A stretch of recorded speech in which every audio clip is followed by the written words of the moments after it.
జీవితం ఎప్పుడు ఎవరి ద్వారా ఏ మలుపు తిరుగుతుందో ఎవరు ఊహించలేరు. కోట్లకు పడగలెత్తిన ఒక అహంకారి మనస్సు చినుకుల సాక్షిగా ఒక చిన్న మాటతో ఎలా కరిగిపోయిందో చెప్పే కథ ఇది. అసలు బంధాల విలువ, బాధ్యత అంటే ఏంటో తెలియని ఒక కుర్రాడు అనుకోని ప్రయాణంలో ఎదురైన ఒక అమ్మాయి వల్ల తన జీవితాన్ని ఎలా మార్చుకున్నాడో తెలిపే అందమైన ప్రయాణం ఇది.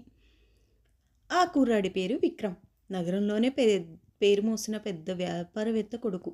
పుట్టుకతోనే బంగారు చెంచాతో పుట్టడం వల్ల జీవితం ఏది కష్టపడాల్సిన అవసరం లేదు. తండ్రి సంపాదించిన డబ్బుతో జల్సాలు చేయడం, స్నేహితులతో తిరగడం, కోపం వస్తే చేతికి అందిన వస్తువులను పగలగొట్టడం, ఇదే అతని దినచర్య.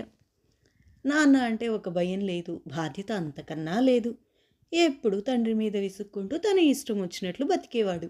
ఒకరోజు తన స్నేహితుడి పెళ్ళికి వెళ్ళడం కోసం తన ఖరీదైన కారులో ఒంటరిగా బయలుదేరాడు. దారిలో సగం దూరం వెళ్ళేసరికి కారు అకస్మాత్తుగా ఆగిపోయింది. ఎంత ప్రయత్నించినా స్టార్ట్ కాలేదు. చుట్టుపక్కల మెకానిక్ షాపులు ఏమీ లేవు. కోపంతో ఊగిపోతూ వేరే దారి లేక అటుగా వస్తున్న ఒక పల్లెటూరి ఆర్టీసీ బస్సు ఎక్కాడు. ఆ బస్సులో జనం కిక్కిరిసి ఉన్నారు. ఏసీ కార్లలో తిరిగే విక్రమ్కి ఆ వాతావరణం చాలా చిరాకు తెప్పించింది. అంతలో వాతావరణం మారిపోయి కుండపోత వర్షం మొదలైంది. వర్షం దాడికి రోడ్డు కనిపించక బస్సు ఒక చిన్న డాబా దగ్గర ఆగిపోయింది. అందరూ బస్సు దిగి ఆ డాబా రేకుల షెడ్ కింద తలలు దాచుకున్నారు. విక్రమ్ కోపాలు కట్టలు తెంచుకుంది. అంతలోనే వాళ్ళ నాన్న నుండి ఫోన్ వచ్చింది. ఫోన్ ఎత్తగానే చుట్టూ జనం ఉన్నారన్న స్పృహ లేకుండా, నీ వల్లే ఇదంతా, ఆ కారును సర్వీసింగ్కి పంపమని 100 సార్లు చెప్పాను. ఇప్పుడు చూడు, ఈ బస్సులో ఈ వర్షంలో నా పరిస్థితి, నా లైఫ్ స్పాయిల్ చేస్తున్నారు మీరు అంటూ నానా మాటలని విసురుగా ఫోన్ కట్ చేశాడు. ఇదంతా పక్కనే నిలబడి వింటున్న ఒక అమ్మాయి మెల్లగా విక్రమ్ దగ్గరకు వచ్చింది. ఆమె ముఖంలో ఒక ప్రశాంతత, కళ్ళలో ఒక విధమైన ఖచ్చితత్వం ఉన్నాయి. క్షమించండి, మీ మాటలు నేను వినకూడదనుకున్నా వినిపించాయి. మీకు డబ్బు ఉంటే ఉండొచ్చు, కానీ మీ తండ్రితో మాట్లాడే పద్ధతి అది కాదు. నాన్న అంటే కేవలం మన అవసరాలు తీర్చే ఏటీఎం మిషన్ కాదు, మన జీవితానికి ఒక భరోసా. ఆ భరోసా లేని వాళ్ళని అడిగితే తెలుస్తుంది ఆ నాన్న విలువ. నాన్న లేని లోటేంటో నాకు తెలుసు. మీ నాన్నగారు మీకోసం పడే తపనను అర్థం చేసుకోండి. ఆయనపై కోపడకండి అని చాలా సున్నితంగా కానీ మనసుకు నాటుకునేలా చెప్పింది. ఆ మాటలకు విక్రమ్ ఒక్కసారిగా స్తంభించిపోయాడు.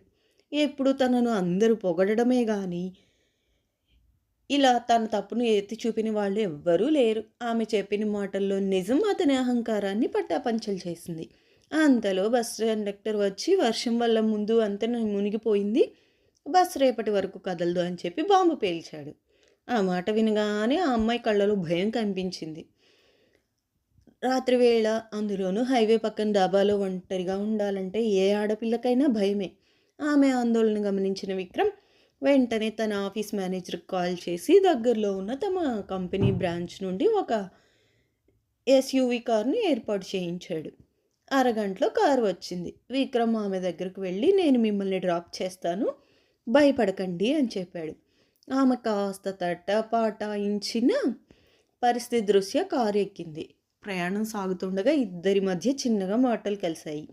ఆమె పేరు శృతి అని, ఒక గవర్నమెంట్ ఆఫీస్లో ఐటీ డిపార్ట్మెంట్లో ఇంటర్వ్యూ కోసం వెళ్తుందని తెలిసింది. దారిలో రోడ్డు బాగా పాడైపోయి ఉండడంతో కారు బురదలో కూరుకుపోయింది. డ్రైవర్ ఎంత యాక్సిలరేటర్ ఇచ్చినా టైర్లు అక్కడే తిరుగుతున్నాయి. ఎప్పుడు చిన్న పని కూడా చేయని కోటీశ్వరుడి కొడుకు విక్రమ్ వర్షంలో కిందకి దిగాడు. శృతి కూడా అతనికి సాయంగా దిగింది. ఇద్దరూ కలిసి వర్షంలో తడుస్తూ బురదలో కారును నెట్టారు. చివరికి కారు బయటపడింది. ఇద్దరూ ఒకరికొకరు చూసుకొని నవ్వుకున్నారు.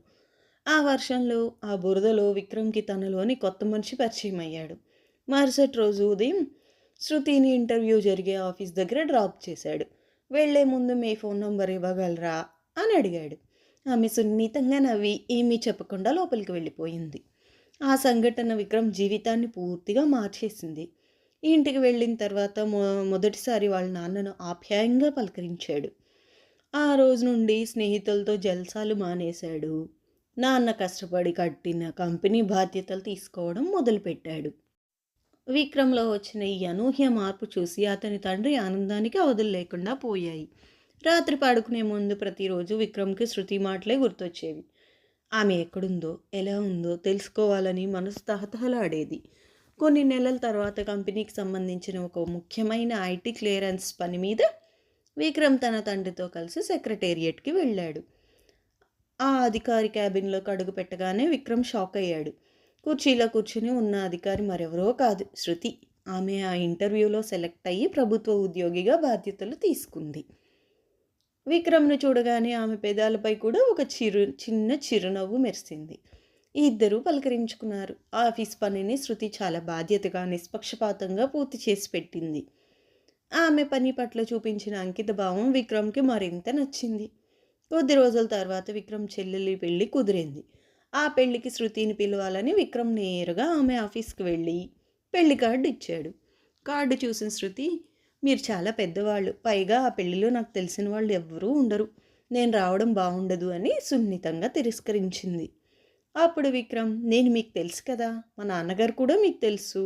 మీరు తప్పకుండా రావాలి. నేను మీకోసం ఎదురు చూస్తూ ఉంటాను" అని చెప్పి వచ్చేశాడు. పెళ్లి రోజు రానే వచ్చింది. మండపం అంతా ఎంతో కోలాహలంగా ఉంది. కానీ విక్రమ్ కళ్ళు మాత్రం శృతి కోసమే వెతుకుతున్నాయి.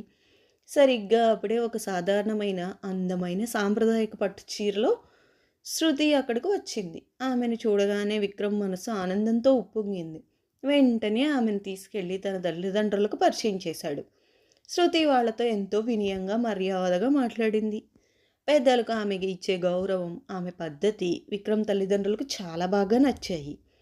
పెళ్లి వేడుక ముగిశాక రాత్రి కావడంతో శృతిని వాళ్ళ ఇంటి దగ్గర సురక్షితంగా డ్రాప్ చేయమని చెప్పి విక్రమ్ తన నమ్మకస్తుడైన డ్రైవర్కు పురమాయించాడు. విక్రమ్ తల్లిదండ్రులు తమ కొడుకు కళ్ళలో శృతి పట్ల ఉన్న ప్రేమను గమనించారు. కొడుకు జీవితాన్ని సరైన దారిలో పెట్టిన అమ్మాయి అయితేనే తన ఇంటికి సరైన కోడలు అని వాళ్ళు నిర్ణయించుకున్నారు. ఒకరోజు విక్రమ్కి ఏమీ చెప్పకుండా వాళ్లే స్వయంగా శృతి ఇంటికి వెళ్ళారు. శృతి తల్లితో సంబంధం గురించి మాట్లాడారు. అంత పెద్ద కోటీశ్వర్లు తమ ఇంటికి వచ్చి స్వయంగా సంబంధం అడగడంతో శృతి తల్లి ఆనంద బాష్పాలతో అంగీకరించింది. ఇంటికి తిరిగి వచ్చిన తల్లిదండ్రులు విక్రమ్ను పిలిచి అసలు విషయం చెప్పారు. అది వినగానే విక్రమ్ సర్ప్రైజ్తో పాటు చెప్పలేనంత సంతోషానికి గురయ్యాడు. "ఇదిగోరా మీ ఆవిడకి కాబోయే నంబర్. ఇన్నాళ్ళు ఎలాగో అడగలేకపోయావు కదా, నేనే అడిగి తెచ్చాను" అంటూ విక్రమ్ వాళ్ళమ్మ శృతి నంబర్ ఇచ్చింది. ఆ రోజు రాత్రి మొట్టమొదటిసారి ఇద్దరు ఫోన్లో మాట్లాడుకున్నారు. పాత పరిచయాలు, బస్సు ప్రయాణం, కారు బురదలో కూరుకుపోయిన సంఘటనలు తలుచుకుంటూ సరదాగా జోకులు వేసుకుంటూ నవ్వుకున్నారు. పెద్దల ఆశీర్వాదంతో విక్రమ్ శృతిల పెళ్లి అంగరంగ వైభవంగా జరిగింది. పెళ్ళైన కొన్ని రోజులకే కొడుకు బాధ్యతను చూసి మురిసిపోయిన తండ్రి కంపెనీ బాధ్యతలను విక్రమ్కు అప్పగించాడు. ఒకప్పుడు బాధ్యతారహితంగా, అహంకారంతో తిరిగిన విక్రమ్ ఇప్పుడు ఒక మంచి కొడుకుగా, భర్తగా, బాధ్యతాయుతమైన సీఈఓగా మారాడు. ఆ ఇంటికి మహాలక్ష్మిలా వచ్చిన శృతి ఆ కుటుంబంలో ఎనలేని సంతోషాన్ని నింపింది. వాళ్ళ జీవితం ఒక అందమైన ప్రేమ కథలా ఎప్పటికీ ఆనందంగా సాగిపోయింది. ఓకే ఫ్రెండ్స్, ఇది ఈరోజు వీడియో. నా వీడియో ఎలా అనిపించిందో కామెంట్ చేయండి. Thank you for listening. Bye bye.